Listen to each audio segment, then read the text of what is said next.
China state-owned enterprises, SOEs they're called, state-owned enterprises, they're the backbone of its economy. They make the engine that fuels China's growth juggernaut.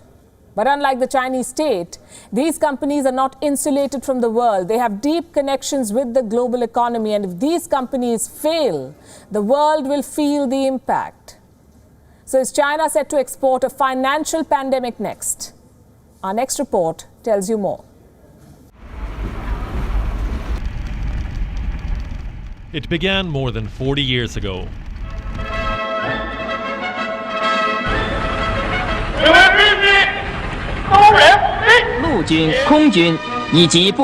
Deng Xiaoping decided to put China on a new course. In the 1970s, the world had little idea about his plans.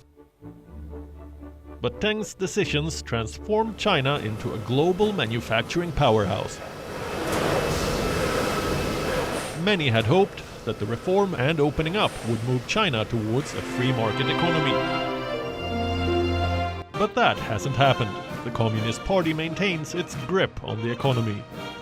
It owns a large chunk of China's biggest companies.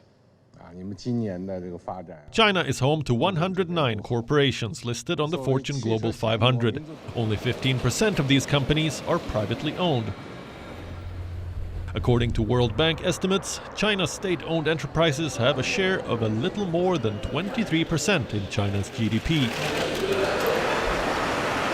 That may be just 1/3 of the Chinese economy, but state-owned enterprises remain critical to China's financial system because they account for more than half of Chinese bank loans.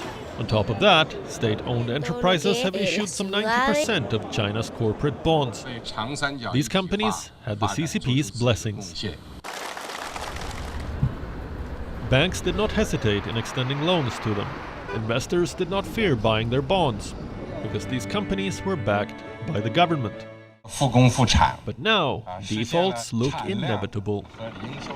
By 2018, China's state-owned firms owed more than $16 trillion, forcing China to draw up plans to reduce debt in 30 companies. But this year, the Wuhan virus forced companies to borrow more. Not every company has been able to keep up with the EMIs, and not every company will get a government bailout.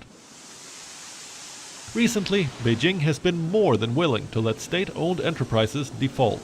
Case in point, Huaqian Automotive Group, a state-owned automaker with ties to BMW. It failed to repay a bond worth close to $150 million. The crisis could get bigger. According to the Financial Times, Huaqian owes more than $5 billion to almost 70 Chinese and foreign banks. The lenders include 2 large government banks, the China Development Bank and the Export-Import Bank of China. Singapore's DBS Bank is also among the list of lenders. Huaqian is just one case study. Chinese state-owned companies have suffered a string of defaults, and the Communist Party looks willing to let some of them fail.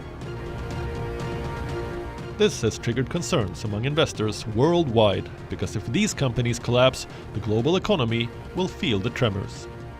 Bureau Report, WION. World is One.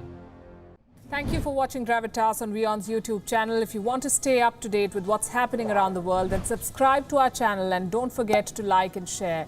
Thank you very much for watching WION. World is One.